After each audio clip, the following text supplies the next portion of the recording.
Hi, everyone. This is acyuta-bhava from Nightlight Astrology. Happy Friday, everybody. Today, we are going to take a look at the upcoming new moon in Leo. This is a special new moon because this new moon is forming a square with Uranus in Taurus. It's also happening as Venus is moving through an opposition with Neptune. Um, I actually did a video on this transit with one of my former students who is now doing full-time astrology work. His name is Spencer Michaud. And you can find the link to that new moon podcast that I did with him in the description of this video and in my newsletter. If you subscribe, you can subscribe on my website, nightlightastrology.com. So we did about an hour deep dive into the new moon. And so I'm not going to repeat everything that I said there. If you want to check that out, again, see the link.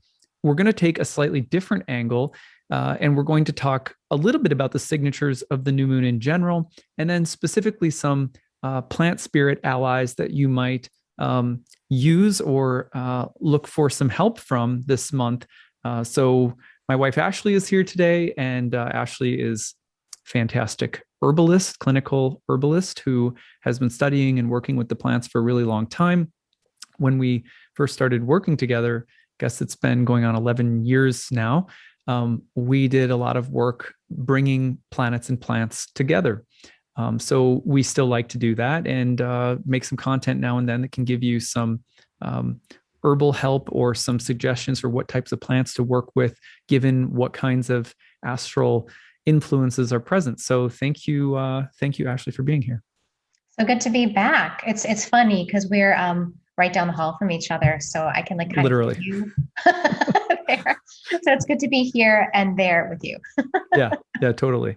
And we were like, well, why don't we just get in front of the same computer? But the audio is really actually tricky with one microphone. It ends up sounding kind of weird. So at any rate, let's take a look at the real-time clock and give everyone a picture of this new moon, and then we can go from there. So here's the real-time clock,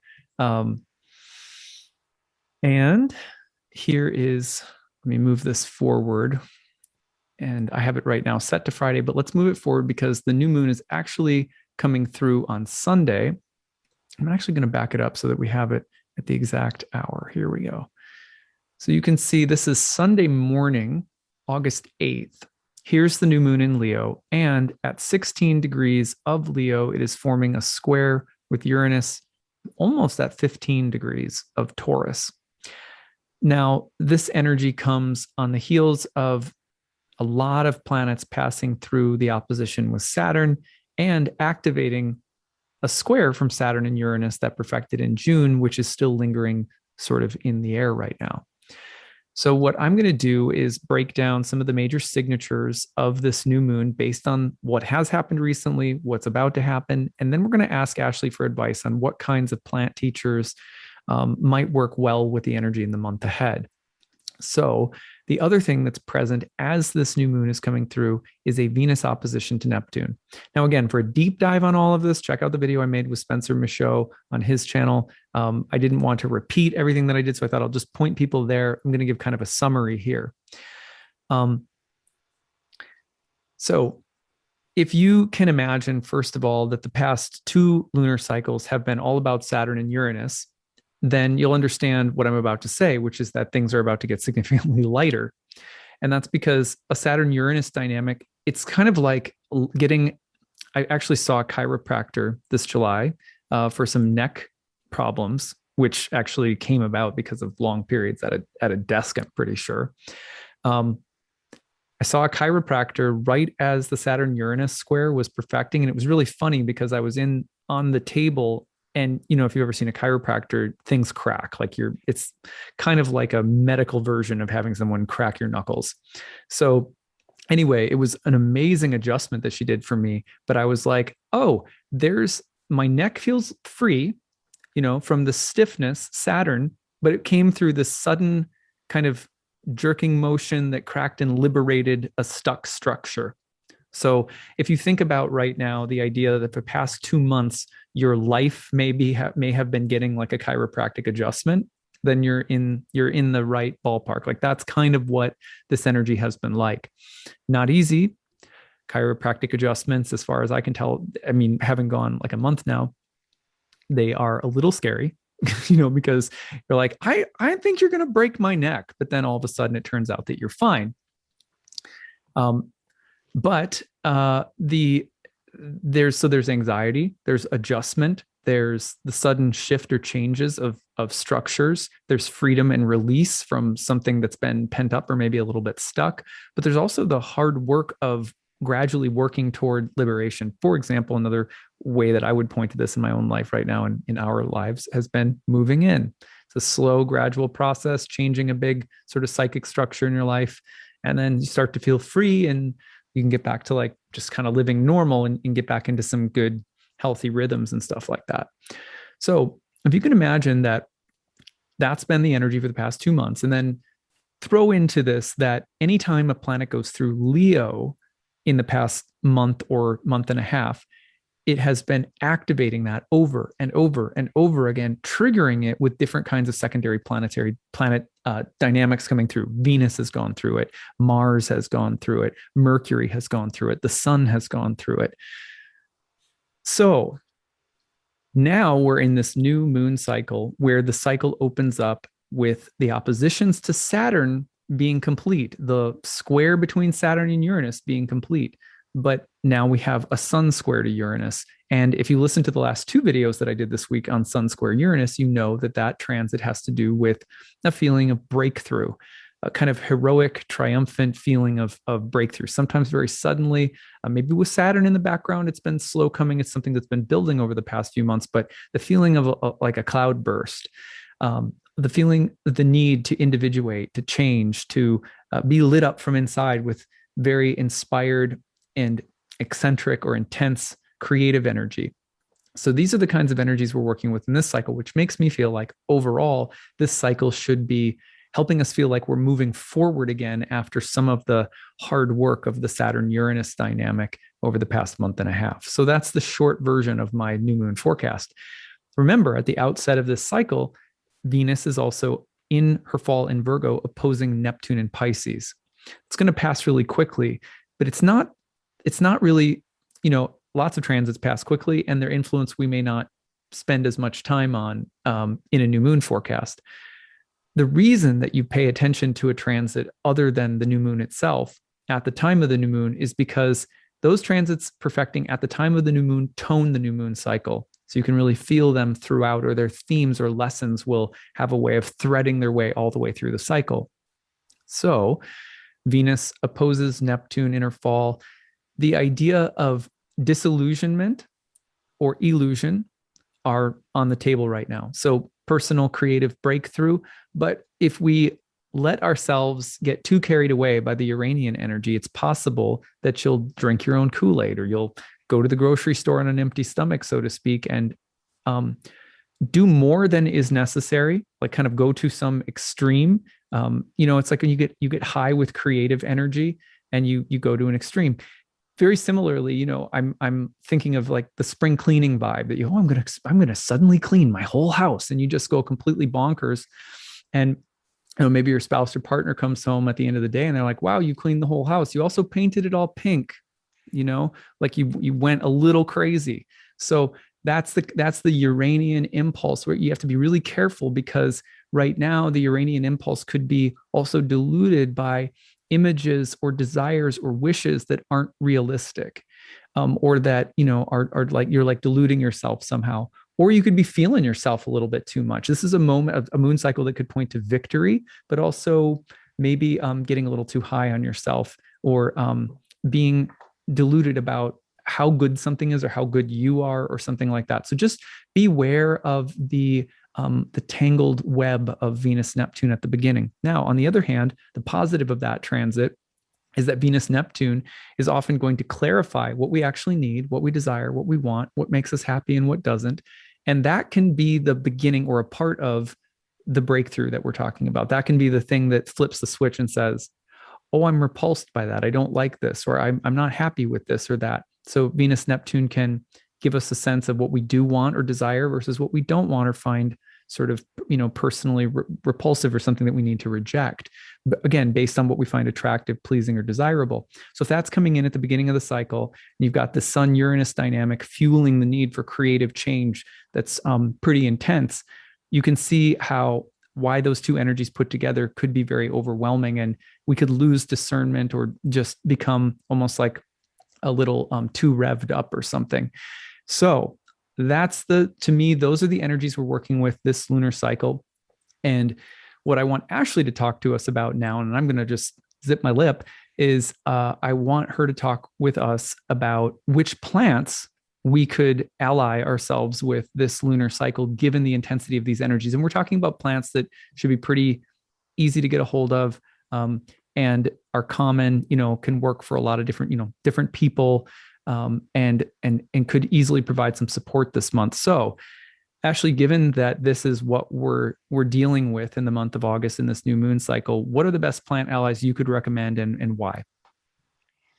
So there's a lot. Yeah, there's quite a few different elements happening here. And I'm imagining that there might be two different responses to these energies. And so I have two different herbs in mind that I've been thinking about, that I think fit really well in this picture. So on the one hand, we've been having all of this Saturn activation and constriction, and that can be really exhausting on the system. And so the first herb that comes to mind is ashwagandha, which is an incredible adaptogen. It's a nourishing restorative. So, if you're entering into this new moon cycle and you're feeling kind of depleted or run down or raggedy on your edges, like your nervous system's just a little bit frayed, there's sparks flying out randomly, then finding an herb like ashwagandha and bringing that into your system might be really, really helpful, because it's grounding, it's nourishing, it's calming. And I wouldn't say it's not sedating, like it's not going to put you to sleep, but it's going to take the edge off while at the same time building up those deeper reserves, which we are going to need, going forward. And ashwagandha is one of those herbs that it can take a little while to have an effect on the body. It's not like you take it once and then, oh, now I feel relaxed, I'm good, let's carry on. You really need to take it for about 3 weeks or a month to start to feel that effect. And I'll say that most people, it takes about 3 weeks. Some people that are really sensitive, they can just take it for a few days and they really notice the difference. But most people, I think, will really benefit right now, because it's going to build you up. And when we get that activation from Uranus, that's going to start really sparking these new ideas and these creative endeavors. You want to make sure that you're starting into that place from a place of being grounded and nourished. So even if you can just start ashwagandha now, it's going to keep you from burning the candle at both ends, right? And then, we were talking too about, ashwagandha, it translates in Sanskrit as he who has the virility of a horse, or like horse root, or vital horse. And, to me, it's like we want to be like a large horse that's going to plow a field. We want to have that amount of energy and vitality. But, we were talking too about the sort of bestial signs and the earthiness of the moment. Acyuta, can you talk a little bit about the earthiness? And this plant is earthy. It smells. It actually smells kind of like a horse. So, so it has that, I think, very earthy quality. Yeah, I mean, so if you're looking at this from the standpoint of the signs, then we're talking about the sign of the lion, the sun and moon in the lion, and Uranus in the bull. So those two signs have a lot to do with potency. They have a natural square in the zodiac to one another. They have a lot to do with potency and strength, but in different ways. So if you think about Taurus, for example, you're thinking about a sign, kind of a youthful spring sign that has its eyes like set toward the pole star, because the sun in this position of the solar year from the Northern Hemisphere's perspective, in the sort of ideal seasonal language of the zodiac, the sun is moving upward toward the pole star, toward that summer solstice point. So everything is moving upward. So if you think about, a lot of people think about the bull and they just think about grass and pastures and hanging out and peace and stuff like that. But if you think more about a slow, steady, sustaining effort, like how do I move toward my goal while also enjoying and feeling good about the experience of getting there? So, for example, let's say that you're building a garden and it's going to be this beautiful garden. People are going to come see it, whatever. I just went to the Arboretum today with my daughter. So let's think about you're building a beautiful garden for people to walk through and so forth. The idea here with Taurus would be not that you're just going to hang out in a garden, but that you're building one that people can come to and enjoy. So it's a very idealistic sign that has the future in mind. Most people don't know that or don't think about that with Taurus. In fact, these are some of the things I'll be covering in an upcoming video on the misconceptions about Taurus. But so it's a future-oriented sign that has a goal, like an ideal garden, let's call it, in mind. But the idea is also that you shouldn't, it's not like Capricorn where it might suck really bad to get there, but you just take it and it's a real Mars. Capricorn's a real Marsy sign. It's Mars's exaltation. Taurus is like, we should get there in a way that resembles the exact quality that we feel when we're finally there. So it has that real, like let's make this like if you try to change, like Ashley's a double Taurus. I was just thinking, I was like, you're speaking my language. This right. Totally resonate. And I'm a Taurus rising. So it's like, if we have a plan for the day, it is, and like we're going out as a family and Ashley's like arranged some plan. We're definitely going into nature if Ashley's planning it. So it's going to be great. It's going to be beautiful. It's going to be fun. But if you mess with my wife's plan, you're also getting the horns. You know what I mean? So that idea of like moving toward a goal of beauty, right? But then you won't even notice, as long as you go along with it, you won't even notice that there's a very controlled, fixed goal in mind, because the experience along the way will be laid back. It'll be sort of chill. And compare that and contrast that with Leo, where the sun in Leo, we're talking about squaring Uranus, right? The new moon. So with Leo, you're thinking more about the idea, the imminence of death. This is a sign where the solar year is starting to come down toward the basement. And so you're thinking about what is my plan in terms of the legacy I will leave behind after I die? So Taurus isn't thinking about death like Leo is, but they're both thinking about the ideal and something about what constitutes beauty or worth or what is valuable. Taurus, it's going to be a little bit more worldly because it isn't turning that corner of death yet. So in a sense, worldly doesn't mean bad either. It just means it's going to be more about something that you're creating here. Leo has a lot more to do with things like legacy. How does my legacy endure? Like the idea of kingship. It's something that's passed down, right? Or it's something that lives on. It's so Leo has this idea, kind of this eternal image beyond death of what is valuable and honorable.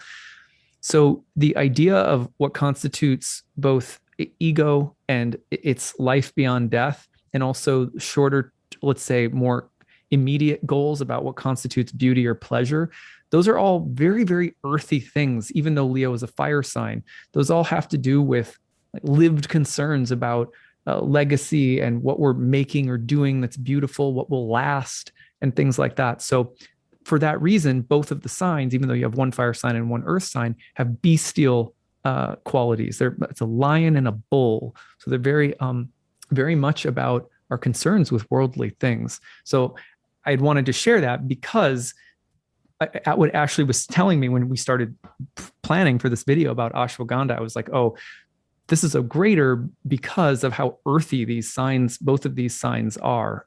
So that plays a big role in why I think this herb would help.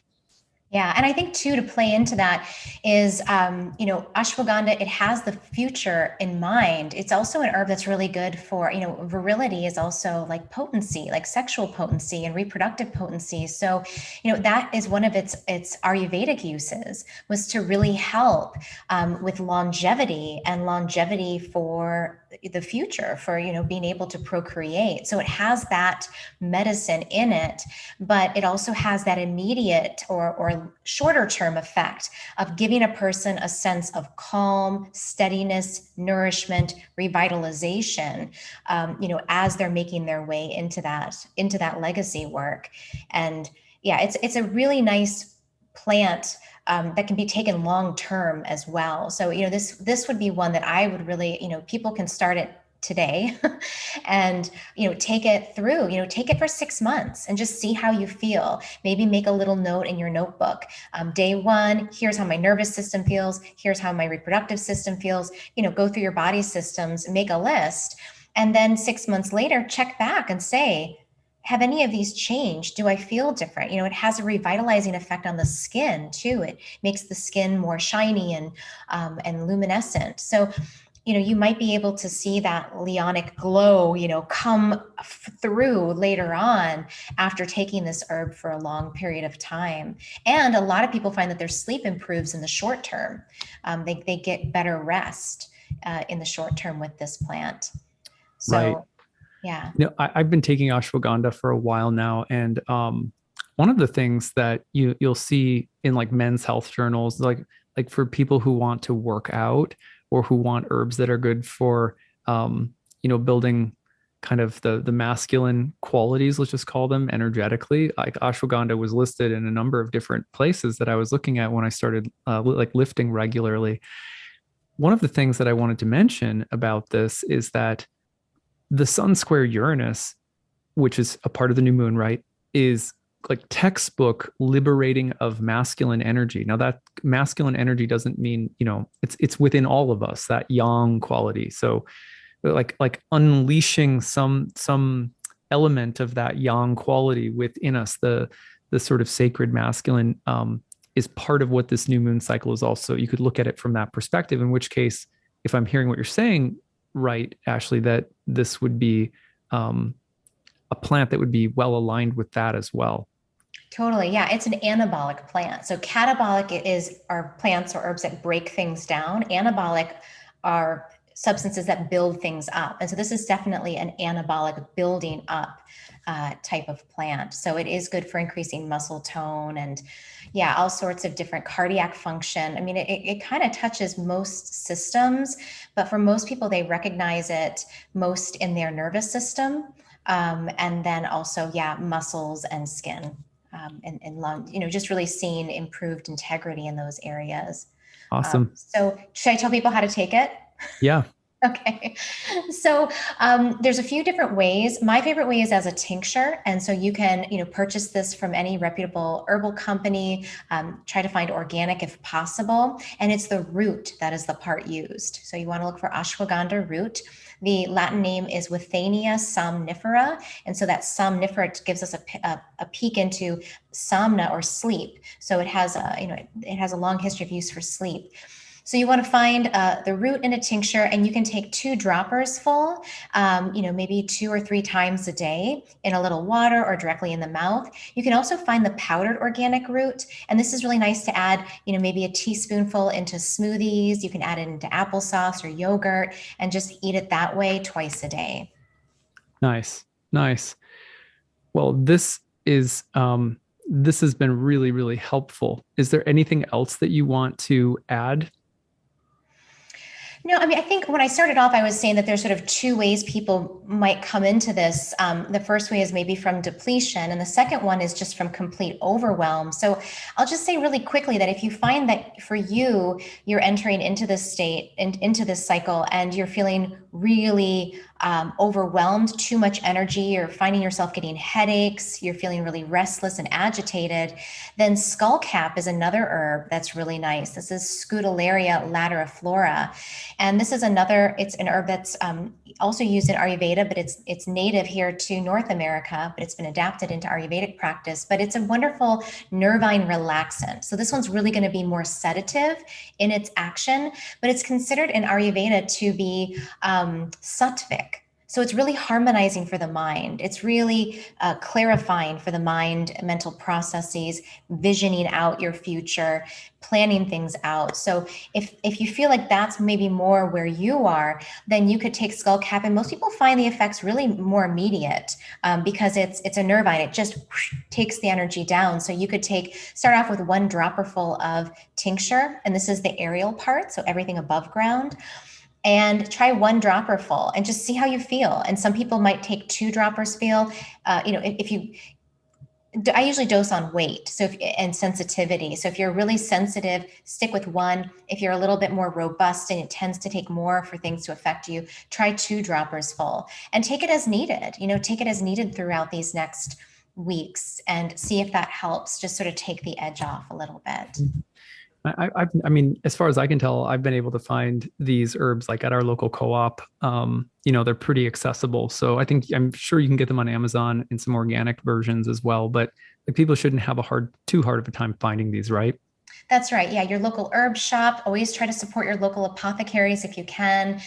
Co-ops are a great place. Online, there's a retailer called Mountain Rose Herbs, and they have high quality tinctures and powders you can buy. So those are some good places to start. Yeah, it's always a battle between, the same thing I was talking to one of my teachers earlier. We were talking about where to order his book, and he was like, "Oh man, I always want to tell people to go to these local bookstores or whatever, and then you end up just on Amazon, in the dark." No. So anyway, support your local herbalist and apothecary or co-op if you can. That would be great. But anyway, so hopefully you guys feel like you have some good information about this moon cycle to come, some good herbal helpers. Big thanks to Ashley for being here. By the way, I don't know if some of you guys out there I know are married. It is so weird for me to be calling my wife Ashley because I usually I'm just hollering around the house, babe. So, yeah. But anyway, I'm so glad that you guys could meet Ashley and like get to know her and her work more. If you want to check out more of her work, her herbal channel, Skyhouse Herbs, you can also follow. She makes regular content on, herbal medicine and other kinds of things that might be useful for all different kinds of situations in life, plus some good mama and plant medicine advice and stuff like that. Is there anything else that I should plug? I forget. Well, I do have a workshop coming up with Hari Kirtana Das this Saturday. That is going to be the 7th of August. And the recording will be available, but it's on Bhakti Yoga, spirituality, Tulsi, and gardening. So we're going to be talking about the intersection of plants and plant consciousness and yoga consciousness, and looking at sacred scriptures and how they refer to plants and how we can use our connection with plants for our own spiritual growth and advancement. So that's going to be really fun. And they can go to my website, skyhouseherbs.com, click on the events tab, and you'll see it right there. Okay, great. Yeah. I just interviewed Hari for another workshop that he's doing that'll air on, I think, August 16th or something like that. So you'll be seeing not too long my mentor, Hari, who's Ashley's mentor as well. And he is well worth hanging out with as much as Ashley is when it comes to these topics. So you guys should definitely check that workshop out. I forgot that it was this weekend. For some reason, I thought it was next. Otherwise, I would have remembered that. But we will put the links to all of this in the description of this video. So check them out there. You can also go to skyhouseherbs.com or find Ashley's YouTube channel. So thank you so much for being here, Ashley. And thank you everybody for watching. We will see you next week. Take it easy, everyone.